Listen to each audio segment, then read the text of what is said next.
Hello, আসসালামু আলাইকুম। সুপ্রিয় নিবন্ধন পরীক্ষার্থীবৃন্দ, আপনারা যারা ১৯তম শিক্ষক নিবন্ধন পরীক্ষায় অংশগ্রহণ করতে চাচ্ছেন, তারা অবশ্যই এখন থেকে প্রিপারেশন নিচ্ছেন। তাদের জন্য একটা বিশাল সুখবর রয়েছে।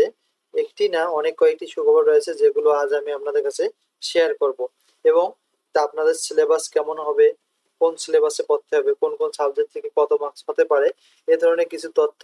এবং এর পাশাপাশি আমরা যে তথ্যটি পেয়েছি সেটি হচ্ছে আপনাদের ১৯তম সার্কুলার কবে হবে, সেগুলো আসলে আপনাদের কাছে শেয়ার করার চেষ্টা করব। সো চলুন শুরু করি। Let's get started. নিয়োগ পদ্ধতি কিরকম হবে, অর্থাৎ ১৯তমদের নিয়োগ পদ্ধতি কিরকম হবে, প্রশ্নের প্যাটার্ন কিরকম হবে, ১৯তম শিক্ষক নিবন্ধন সার্কুলার কখন হবে, বয়সের জটিলতা কেন থাকবে না, ১৯তম পরীক্ষার্থীরা কি সনদ পাবে, এ ধরনের সকল প্রশ্নের অ্যান্সার আজকে আমরা এই ভিডিওটি পাবো। সো চলুন আমরা শুরু করি। তাদের নিয়োগ পদ্ধতি কিরকম হবে। আমরা জানি নিবন্ধন পরীক্ষার কোনো শূন্যপদ কখনো নিয়োগে উল্লেখ থাকে না, অর্থাৎ প্রথমে কোনো শূন্যপদ নিয়োগ পত্রিকায় উল্লেখ থাকে না। যদি আমরা পঞ্চম গণবিজ্ঞপ্তিতে একটু লক্ষ্য করি, দেখেন প্রার্থীরা প্রথমে প্রিলিমিনারি পাস করলো, এরপর রিটেন, এরপর ভাইভা পাস করলো। ভাইভা পাস করার পরেও কিন্তু তারা জানতে পারেনি যে তাদের সাবজেক্টে কতগুলো শূন্য পদ রয়েছে বা ফাঁকা আছে। যতক্ষণ না গণবিজ্ঞপ্তি দিচ্ছে, ততক্ষণ কিন্তু এই বিষয়টি জানা যাচ্ছে না।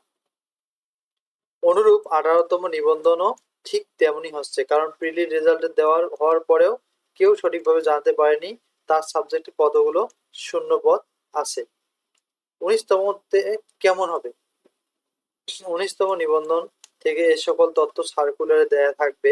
অর্থাৎ অন্য সরকারি চাকরিতে যেমন আমরা আবেদনের সময় নিয়োগে লেখা থাকে যে এই পদে এতগুলো নেওয়া হবে, এ পদে এতগুলো লোক নেওয়া হবে, ঠিক তেমনি ১৯তম সার্কুলারে জানা যাবে যে কোন সাবজেক্টে কতগুলো পদ ফাঁকা থাকবে, এবং সে অনুযায়ী স্টুডেন্ট কিন্তু একটা প্রিপারেশনও নিতে পারবে। ১৯তম শিক্ষক নিবন্ধন সার্কুলার কখন হবে, ১৯তম সার্কুলার 18তমদের ভাইভা চলাকালীন প্রকাশিত হতে পারে। তবে এনটিআরসি এর তথ্য মতে নভেম্বর ও ডিসেম্বর এই ২ মাসের মধ্যে সার্কুলার প্রকাশিত হবে। বয়সের জটিলতা কেন থাকবে না। আপনারা সকলে জানেন যে 18তমদের মধ্যে প্রায় ৭০০ প্রার্থী নিবন্ধন পাস করেও, সরি এটি হবে ১৭তম, ১৭তমদের মধ্যে প্রায় ৭ থেকে ৮০০ প্রার্থী নিবন্ধন পাস করার পরেও গণবিজ্ঞপ্তিতে আবেদন করতে পারেনি, অথচ তারা সার্টিফিকেট ও পেয়েছিল ফাইনাল পাসের পর। কেন পারেনি, এর কারণ হলো, কিসের জন্য পারেনি, তারা সার্টিফিকেটও পেয়েছিল, তারা ভাইভাও পাসও করেছিল, অথচ তারা কিন্তু নিবন্ধনে অর্থাৎ গণবিজ্ঞপ্তিতে আবেদন করতে পারেনি। This is bad luck for them. আসলে এটা দুর্ভাগ্য তাদের জন্য। তবুও কেন পারেনি, এর কারণ কি, এর কারণ হলো তাদের বয়স ৩৫ পার হয়েছিল। যদিও তারা আবেদন যখন করছিল তখন তাদের বয়স ছিল ৩২, ৪ বছর লাগার কারণে এটা হয়ে গেছে তাদের বয়স ৩৬। এজন্য তারা আর আবেদন করতে পারেনি, কারণ ৩৫ আপ হয়ে গেছে। তবে এ বৈষম্য ১৯তম থেকে আসলে দূর হয়ে যাচ্ছে।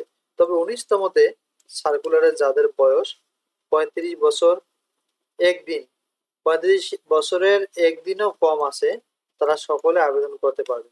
সম্পূর্ণ প্রসেস কমপ্লিট হতে যদি ৩৮+ বছরও হয়, তবুও তারা জব পাবে। এটি ১৯তমদের জন্য অন্যতম একটি সুবিধা ও সুখবর।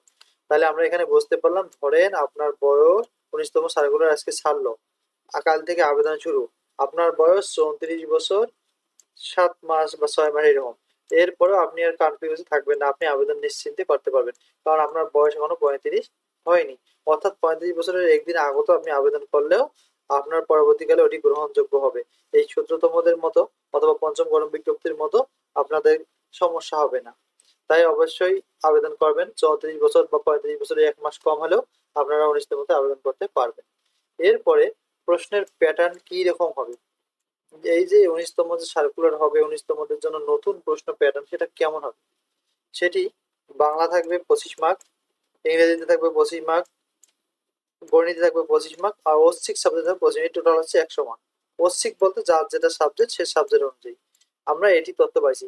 অথবা আরো একটি আমরা তথ্য পাইছি, সেটা হচ্ছে বাংলা থাকবে ২০ মার্ক, ইংরেজিতে ২০ মার্ক, এরপরে গণিতে ২০, সাধারণ জ্ঞানে ২০ এবং ঐচ্ছিক সাবজেক্ট ২০।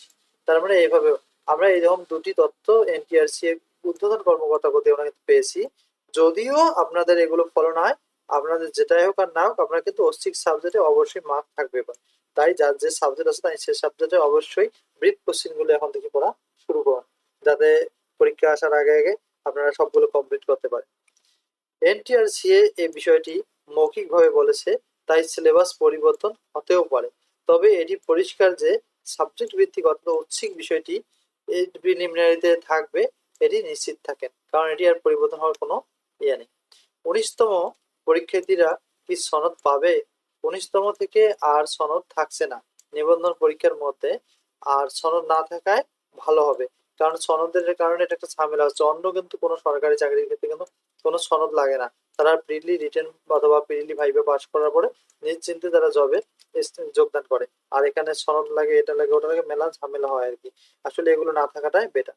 তো অনেক তথ্য আপনাদের কাছে শেয়ার করলাম, যেগুলো আমরা অনেক কষ্ট করে কালেক্ট করেছি।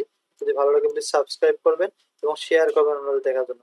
শেয়ার এবং সাবস্ক্রাইব করলে আমরা উৎসাহ পাই এবং আরো গুরুত্বপূর্ণ তথ্য, সঠিক যে তথ্যগুলো সেগুলো কালেক্ট করে আপনাদের কাছে শেয়ার করার চেষ্টা করি।